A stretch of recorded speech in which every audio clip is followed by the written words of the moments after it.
Olita Tindo K. Diro Digital Productions. Diro Digital. Marwato Dine masho manani.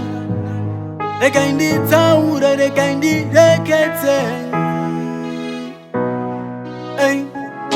Yamuka mangwanani makusen. Dichitosha ya kutindo itase. Nisina plani, nisina pekutangira. Mariva vabandibata.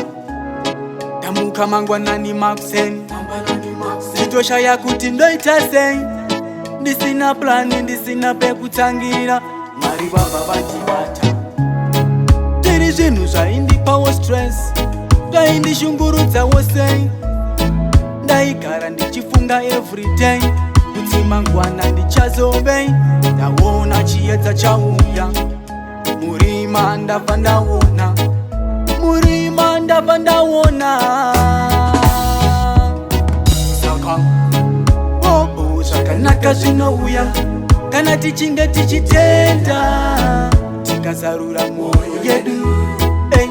Mwari vanopinda.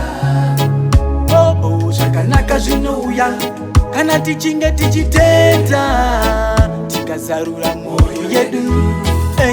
Mwari vanopinda.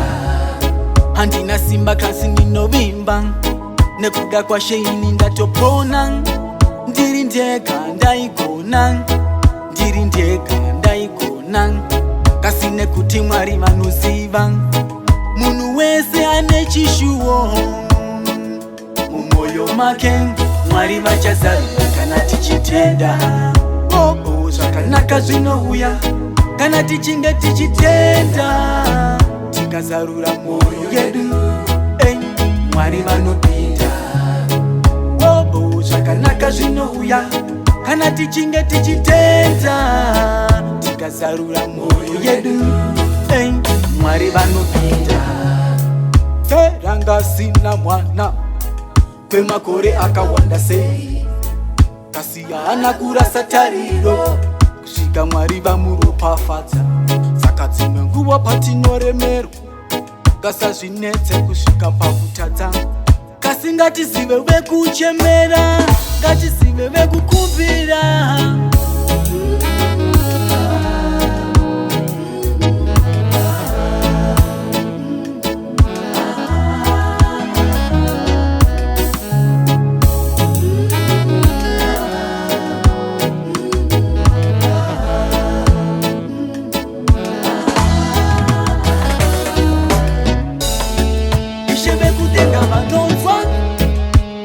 Kudenga vanonzwa, isheve kudenga vanonzwa muna mato.